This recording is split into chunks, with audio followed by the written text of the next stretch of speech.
In typical financial abductions, a perpetrator quickly extracts the victim from the premises to maintain leverage over the family. But in the early morning hours of December 26, 1996, a mother discovered a sprawling, 2.5-page ransom note on her kitchen staircase, demanding exactly $118,000 for her daughter's safe return. Yet the child never left the house.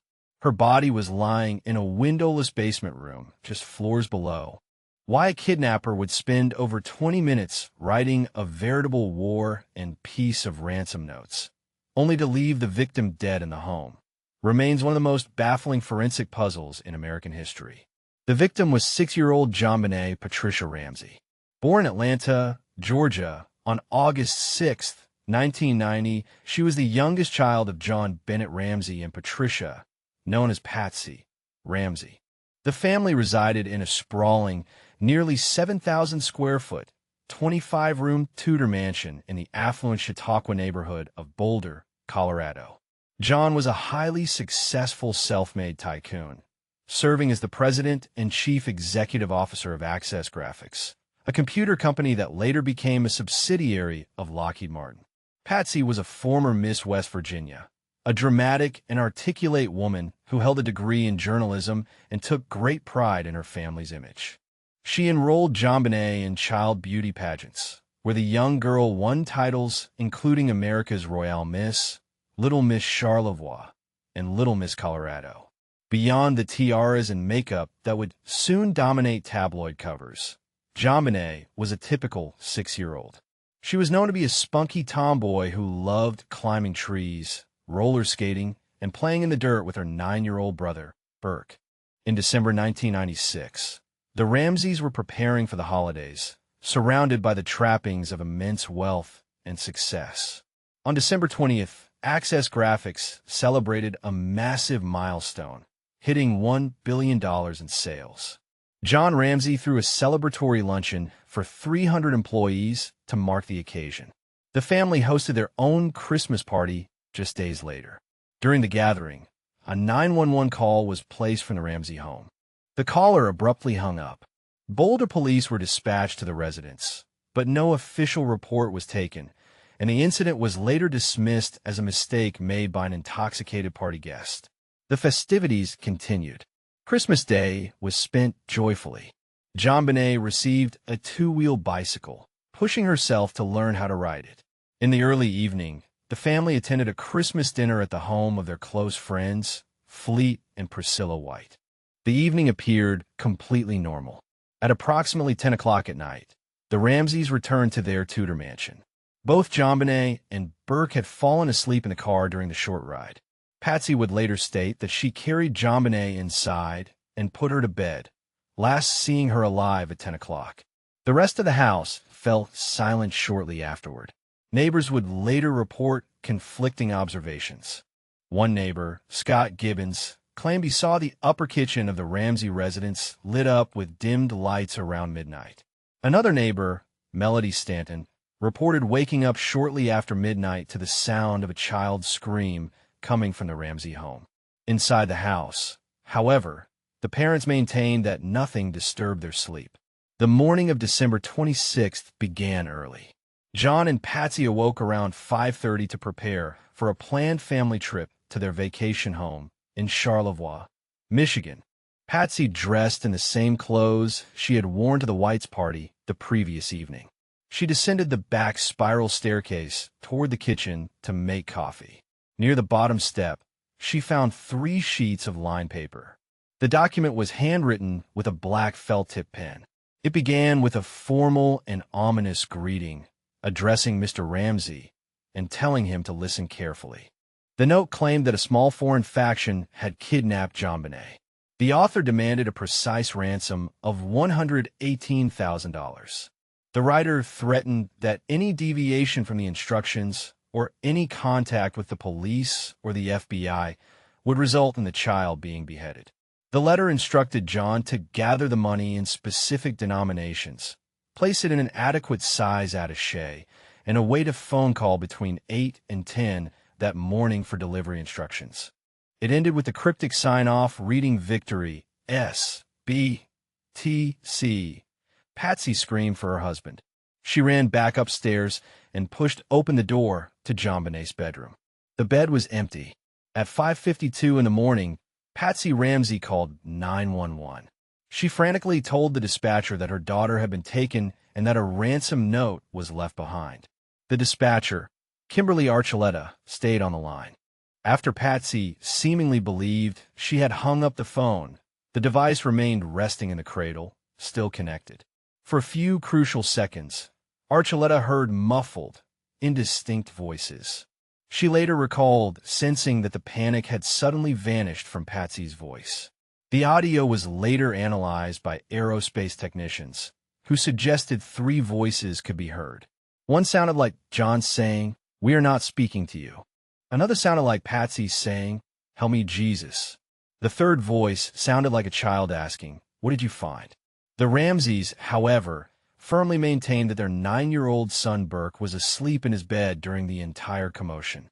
Immediately after the 911 call, Patsy contacted family friends, including Fleet and Priscilla White, as well as John and Barbara Fernie, urging them to come over for a family emergency. Within 3 minutes, Boulder police officers Rick French and Carl Veach arrived at the residence.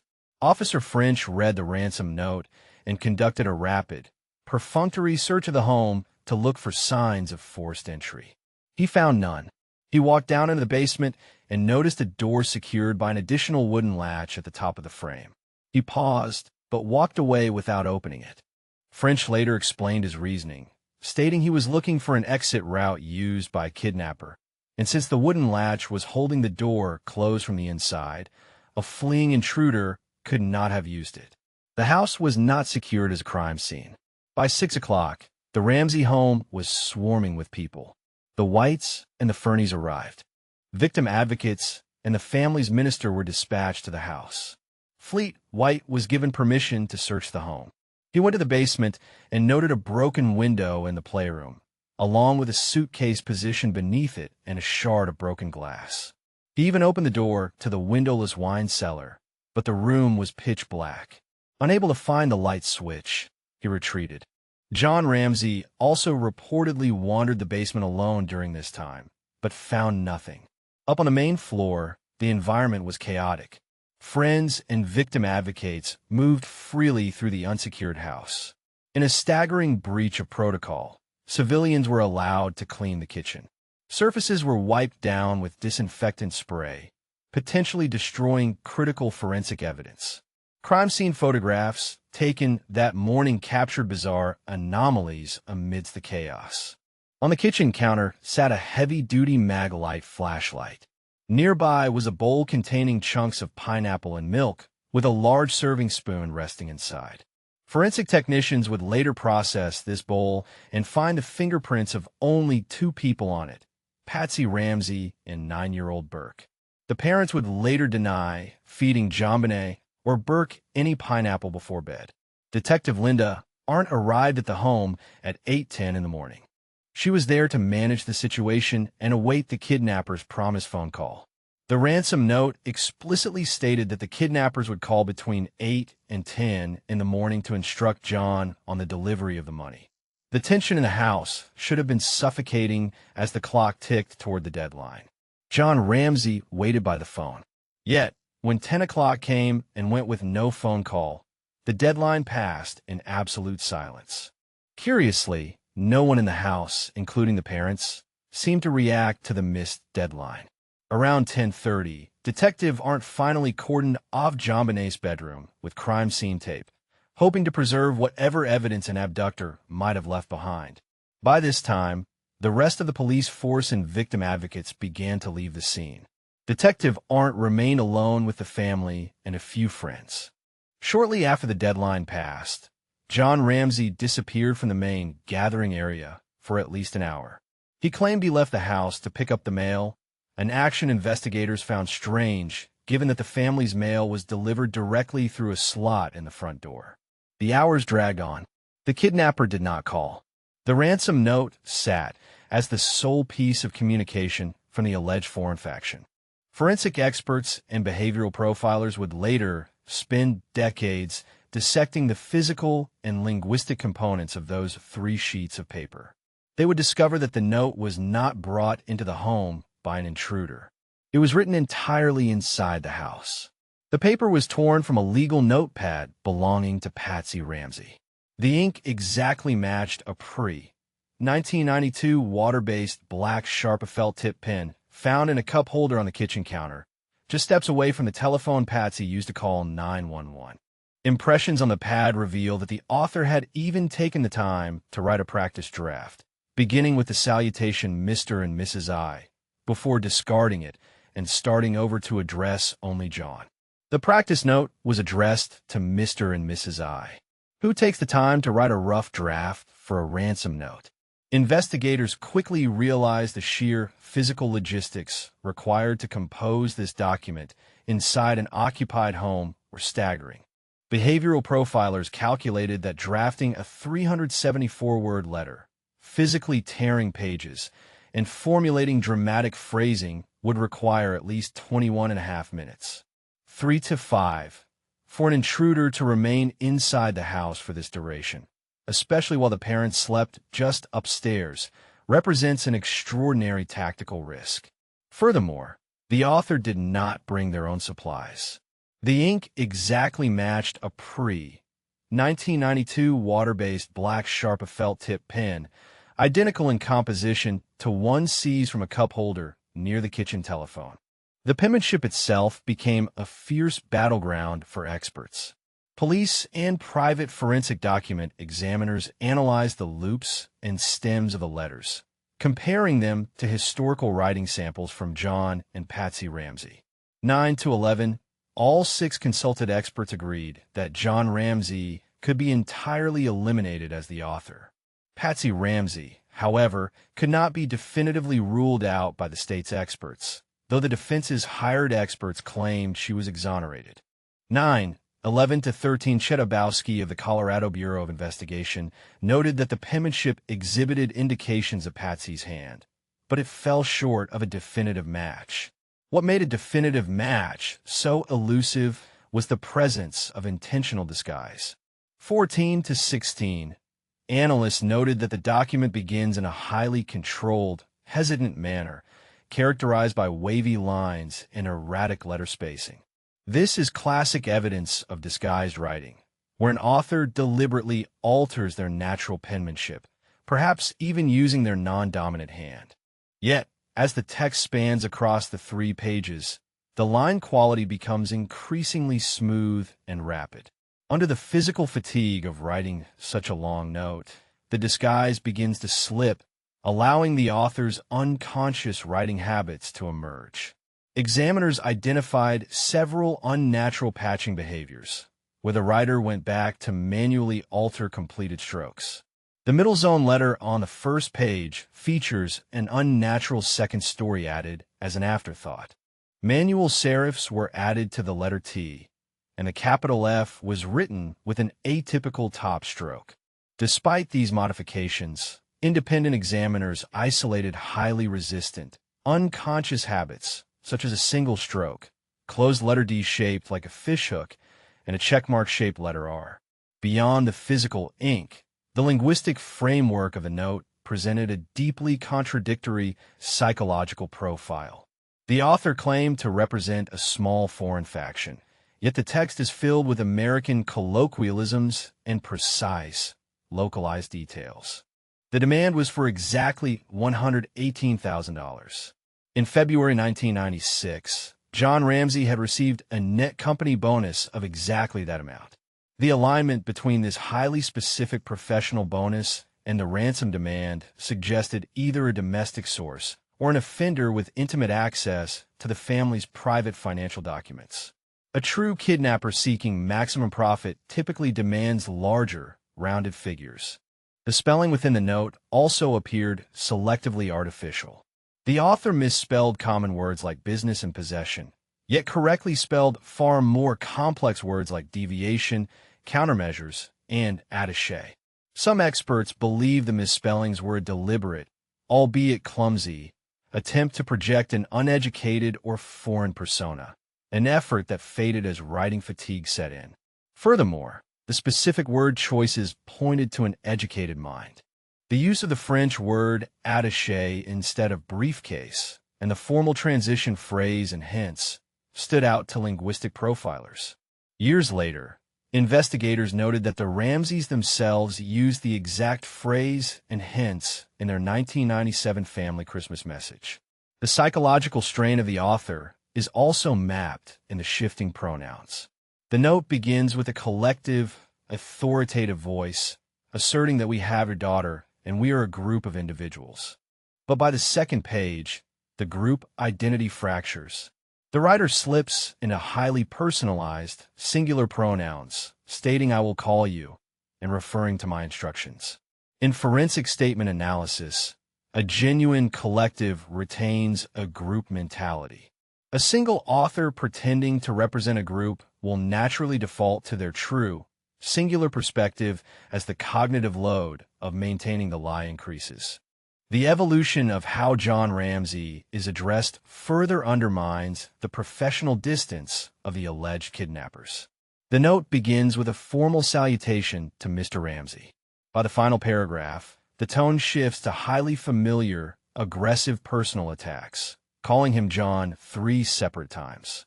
Shifting from the formal surname to the first name indicates that the writer felt psychologically comfortable using it, suggesting a deep-seated personal familiarity and contempt that contradicts the foreign faction facade.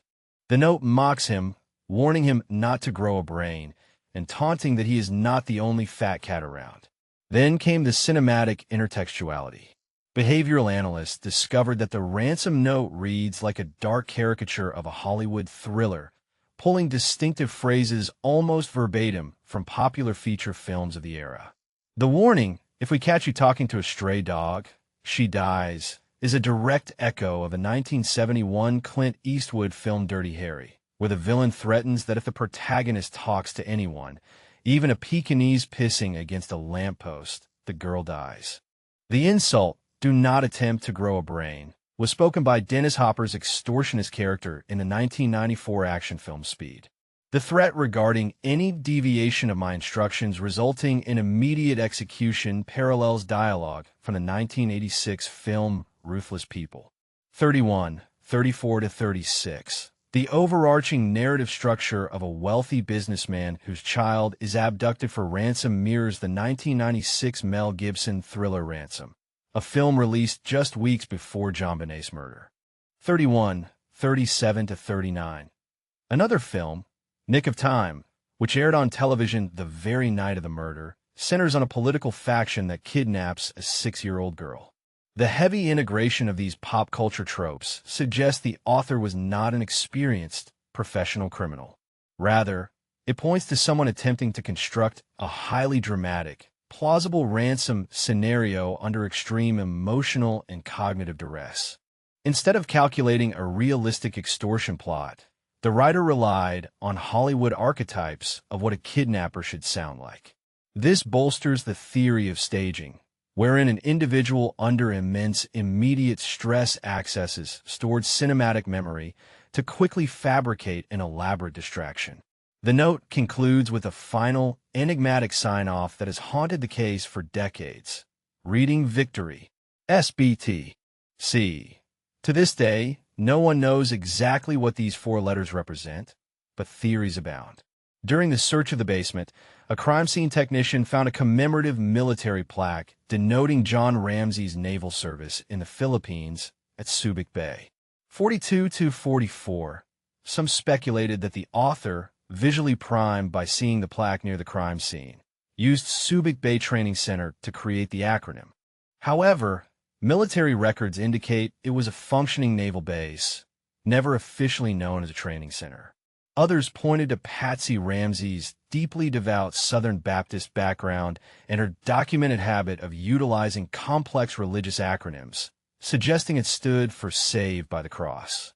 Another theory linked the letters to the corporate world, proposing Small Business Technology Council, aligning with John's defense contracting connections. One linguistic analyst even pointed out that a Bible found open on John Ramsey's desk to Psalm 35 began its first 4 verses with letters that produced the acronym CBS, the exact physical reversal of SBTC. Whether it was a spontaneous red herring or a deeply personal signature, the acronym remains an unsolved cipher. The very existence of this note presents a glaring behavioral contradiction. Killers do not typically leave ransom notes, and kidnappers do not typically leave dead bodies. If an intruder entered the home with the intent to kidnap JonBenét for financial gain, why leave her body concealed in the basement? 55 to 57. If the intention was always to murder the child, why spend over 20 minutes sitting in the kitchen, meticulously crafting a counterfeit extortion demand? The ransom note explicitly instructs John to await a phone call between 8 and 10 in the morning for delivery instructions. Yet, when that deadline arrived, the house was filled with police and family friends, and the phone never rang. The kidnapper never made an attempt to claim the money. The location of the note is equally perplexing.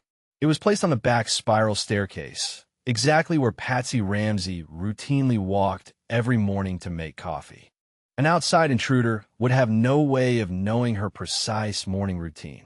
Furthermore, a true kidnapper would typically leave the demand in the child's empty bed, providing immediate, terrifying proof of the abduction.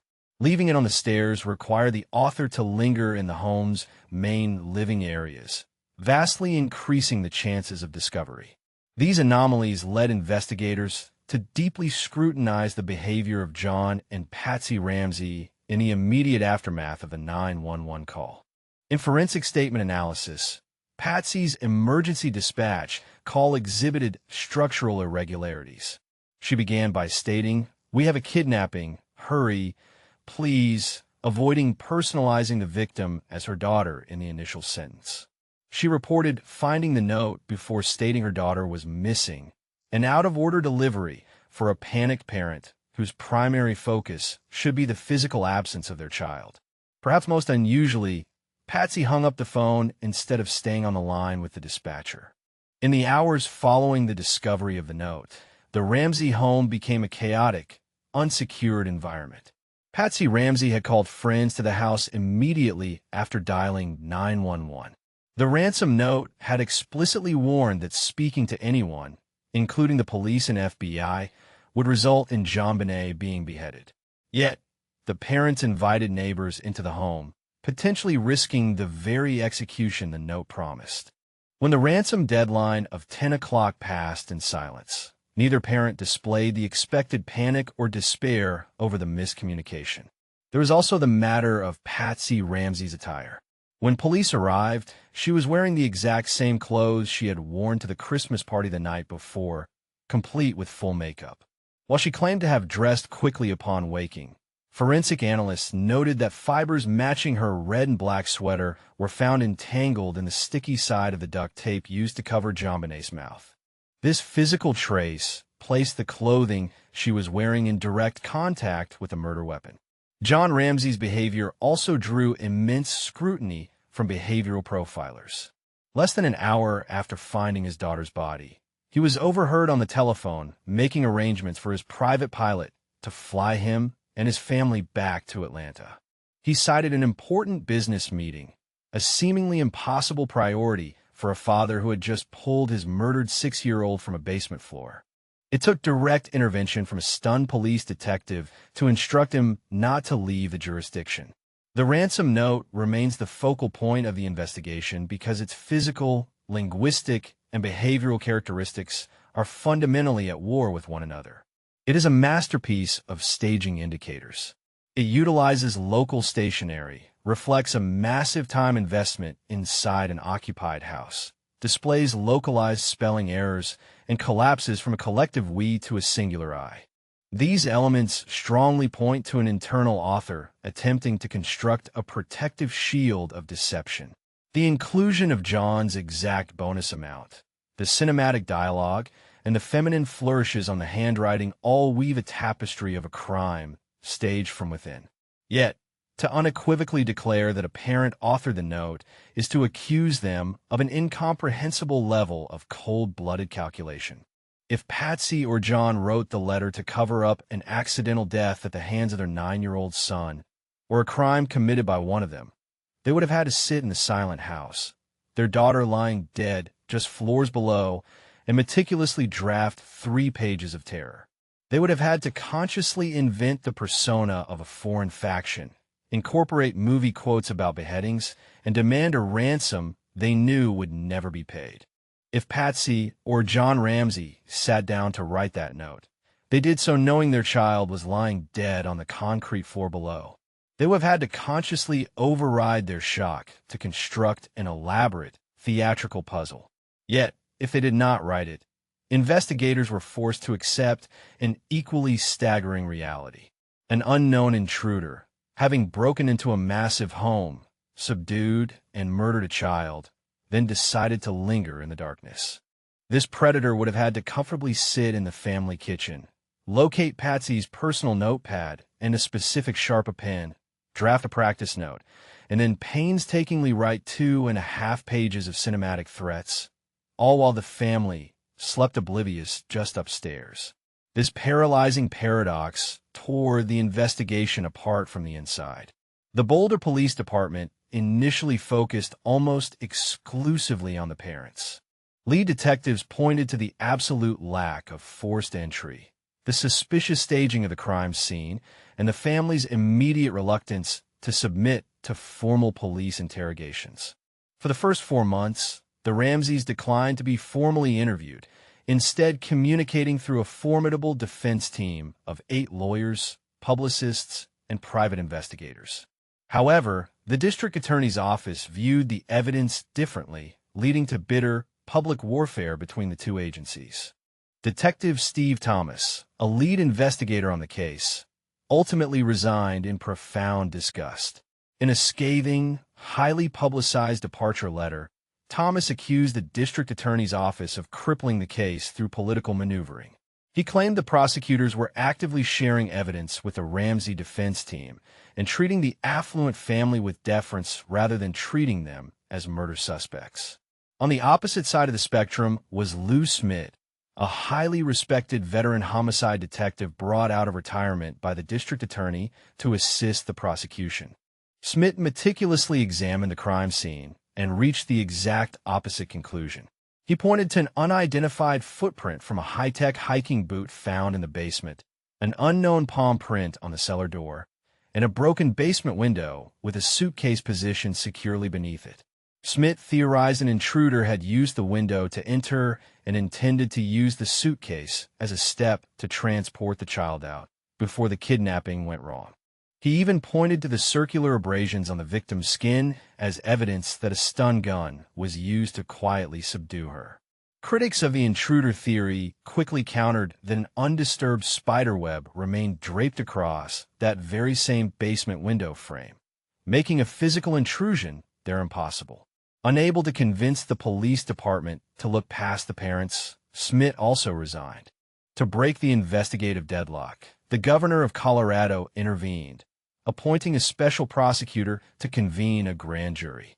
In September 1998, the secretive panel began reviewing the vast, contradictory files. After a year of deliberation, the grand jury reached a stunning decision. In 1999, they voted to return a true bill recommending the criminal indictment of John and Patsy Ramsey. The charges were not for direct murder, but for 2 counts of child abuse resulting in death and acting as accessories to a crime. The grand jurors believe the evidence proved the parents had actively obstructed justice to cover up the killing, perhaps to protect another family member. Despite the grand jury's vote, District Attorney Alec Hunter made the highly controversial decision to refuse to sign the indictment. Hunter stated that the circumstantial evidence simply could not meet the legal standard of proving guilt beyond a reasonable doubt in a criminal trial. The grand jury's vote was buried, remaining a closely guarded secret from the public until investigative reporters sued for its release, and a judge ordered the documents unsealed 14 years later. Hunter's profound hesitation was anchored by the one piece of evidence that fiercely contradicted the ransom note. While the handwriting, the stationery, and the specific bonus amount all pointed securely inside the house. The victim's body held the trace of a ghost. During the autopsy, forensic technicians discovered microscopic drops of blood in JonBenét's underwear, which yielded a traced DNA profile of an unknown male. In later years, advanced touch DNA analysis revealed identical genetic markers on the waistband of her long johns and under her fingernails. When uploaded to the FBI's National Combined DNA Index system, the profile yielded 0 matches. The DNA unequivocally excluded John Ramsey. It excluded 9-year-old Burke. It excluded every known friend, employee, and neighbor who was tested. For decades, this biological anomaly stood as an immovable roadblock. In a 2003 civil defamation suit filed against the Ramseys, a federal judge ruled that the physical evidence was far more consistent with an unknown intruder than with a mother staging a crime scene. In July 2008, Boulder District Attorney Mary Lacey took the unprecedented step of issuing a formal letter to John Ramsey. Based entirely on the DNA evidence, Lacey publicly exonerated the Ramsey family, stating they had been wrongly accused and should be treated exclusively as victims. But Patsy Ramsey did not live to read that letter. 2 years earlier, in June 2006, she died of ovarian cancer at the age of 49. She went to her grave maintaining her absolute innocence, having spent the last decade of her life enduring relentless, global tabloid scrutiny. Just 2 months after Patsy's death, the case erupted with a bizarre false hope.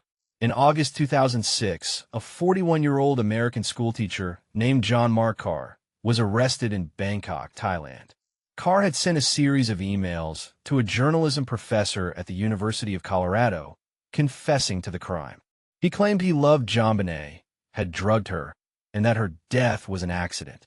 A massive international media frenzy ensued, but the confession rapidly evaporated under clinical scrutiny. The autopsy showed absolutely no drugs in the victim's system. Carr failed to provide any non-public details about the crime scene. Ultimately, Carr's DNA was tested, and it did not match the profile recovered from the victim. The charges were dismissed, exposing the confession as the sick fantasy of a disturbed man seeking infamy. The media circus surrounding the case never truly abated, forcing the family to wage aggressive defamation campaigns to protect their reputation. In 2016, a major television documentary assembled a panel of experts who bluntly theorized that Burke Ramsey, angered over a late-night bowl of pineapple, had struck his sister in the head with a heavy flashlight, prompting his parents to fabricate the elaborate kidnapping. Burke, who had appeared on television firmly denying any involvement, launched a massive defamation lawsuit against the network and the investigators, seeking hundreds of millions of dollars in damages. The lawsuit was eventually settled to the satisfaction of all parties. Even the official exoneration of the Ramsey family was eventually cast into doubt. A subsequent Boulder district attorney publicly stated that his predecessor's decision to clear the family was not legally binding and should never have been issued. In 2016, new forensic evaluations suggested the original DNA sample might actually be a composite of multiple people, raising the distinct possibility that the genetic material was simply benign transfer DNA, perhaps left by a factory worker who manufactured the underwear. In 2009, the Boulder Police Department reclaimed control of the investigation, and it remains an open, active homicide case today. 30 years later, the murder of JonBenét Ramsey exists as a polarizing void in American forensics. To look at the biological evidence is to see the shadow of a phantom intruder, a violent predator who slipped away into the freezing Colorado night, leaving only a microscopic trace of genetic material behind. But to look at the ransom note is to stare into a terrifying mirror of psychological staging. The ink and the paper belong to the house. The phrasing belongs to Hollywood. The financial demand belongs to an executive's pay stub. The signature belongs to a cipher no one can crack.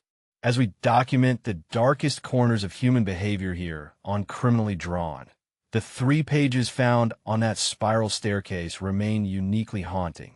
They are either the arrogant manifesto of a cinematic killer who stopped to play a game, or the panicked, desperate script of a cover-up, written in the agonizing silence of a house that held a horrific secret. If you want a next real case drawn the same way, subscribe to Criminally Drawn. I am Zanti. Thank you for watching.